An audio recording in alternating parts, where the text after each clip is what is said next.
To create our cicada, we're going to begin with a piece of paper that is going up and down or vertical. I'm going to take this side of my paper and bring it over to the other side of my paper. So with my left hand, I'm holding my paper very still while my right hand brings it over to the other side. Now my fingers are going to hold that paper in place so it doesn't wiggle, so I can press down that bump, folding my paper in half. It's going to look like a really tall building until I open it back up. And now you can see I have a crease right down the middle of my paper. This is called the line of symmetry. I want you to take a moment to fold your paper in half too. Now my paper is divided in half by that line of symmetry. I have a left side, and I know it's my left because my hand makes an L, and then I have a right side. I know it's my right because my hand, it makes a backwards L, and that's not right. For this painting activity, we're only painting on one side of that line of symmetry, and then doing a little bit of a magic trick. Whatever we paint on one side is going to magically appear on the other side, and it will be a mirror image or symmetrical. Paint with me, I would suggest watching first, pressing pause, and then trying it yourself. I'm going to begin close to the top of my paper, but not quite. In fact, I'm going to use my fingers to measure 2 fingers down from the top, and I'm going to be creating on the right side of my paper. I'm just making a short line before I set my paintbrush down, fold my paper in half, and massage the paper right where that paint was. This is how I'm going to transfer or magically get whatever was on the right side to the left. Now check it out. Of course, it doesn't look exactly the same. The paint spread out a little bit. To me, it kind of looks like a mustache. If you need to pause to do that step, I say go for it. Next up, I'm going to be painting the eye of the cicada.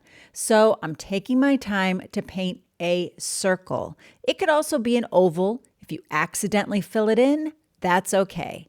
Setting my paintbrush down, I'm going to fold my paper again and massage. The reason I do this after every single paintbrush stroke is because I need to make sure the paint is wet enough for the print to show up on the other side. If you have not done these 2 steps, press pause so that you can catch up. Now let's work on the head of the cicada. I'm going to make a line that comes down and goes over to the crease.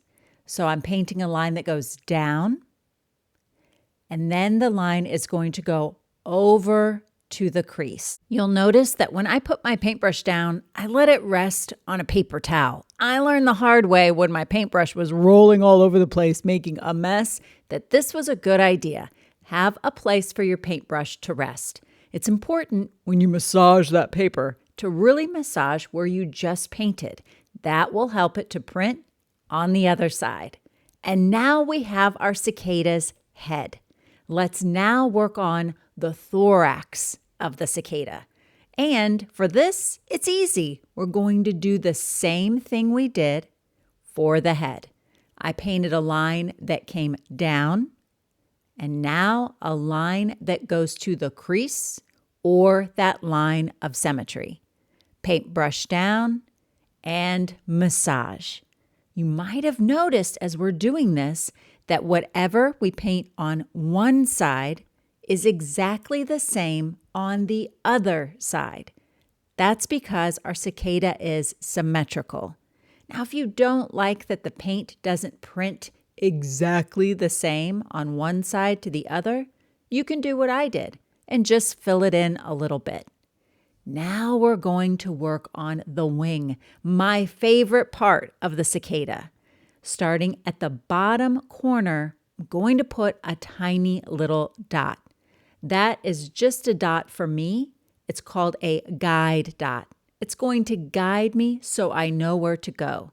Right now I'm doing something called ghost painting, which just means I'm painting in the air a little bit so I understand what kind of line to make.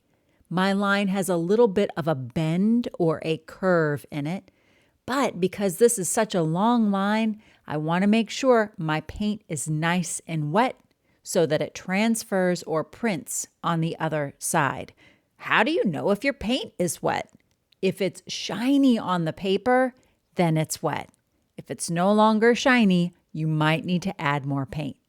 And there we have it. There's one part of the wing. Check out that big blob on my line. Mistakes like this happen. I don't actually consider that a mistake. I call it something amazing. I think it really adds a lot to my cicada. All right, starting back in this corner, I'm going about halfway down. It's almost like I'm making a capital A, but instead of going down as far as my other line, I only go halfway down.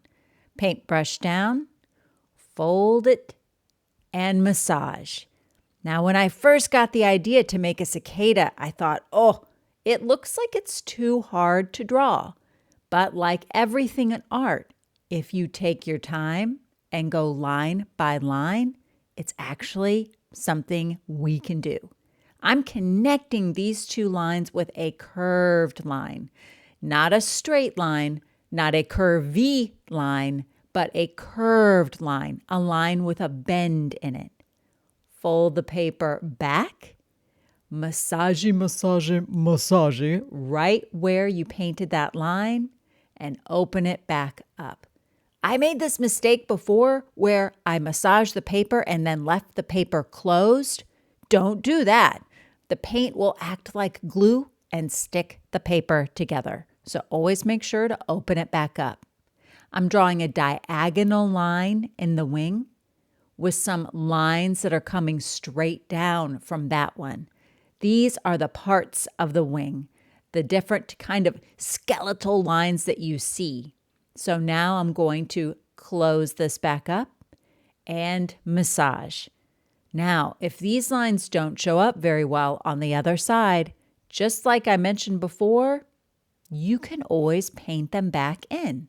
I can barely see them, but I can see a little guideline that shows me where to paint, so I'm just following that guideline to fill it in. You may like the look of that textured line, and if you do, then you don't have to fill it in. You can leave it. Insects like cicadas have 3 parts to their body. They have the head and the thorax, which we've already painted, and they also have an abdomen. So, really close near the bottom of the wing, I made what looked like a letter J that went all the way to the line of symmetry. Now, using some short diagonal lines, let's break up the space that we just created inside of those wings with those lines. I'm making diagonal lines inside of those sections we just created. It doesn't matter where you put them. I'm only doing about 2 for each section before setting my brush down and giving it a massage. When that's finished, we can now return to working on the abdomen. Remember, insects have a head, a thorax, and an abdomen. And the abdomen on a cicada is very distinct. It has curved lines. So I'm making those lines on one side of my line of symmetry before I fold it closed and give it a massage. Now, our cicadas are looking amazing. Each one is different and unique, just like us. Now we just have a couple of more things left to do. Insects like cicadas have 6 legs, but I'm only going to be painting 4 legs. One of them is a little bit underneath the wings, so you can't see it. For one leg, I'm starting at the top of the wing and going out and making a line almost like a backwards L. Then I fold my paper closed before massaging it. I'm going to add another leg, this one a little further up, but with the same kind of line. So just like before, if I'm painting on my right side, it will look like a backwards L.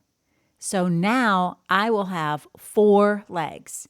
If you want to add the other leg, you can. Remember, you only have to paint it once to get two of them since it will print on the other side.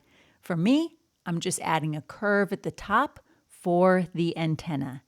And now my cicada is complete. I can't wait to see what you create.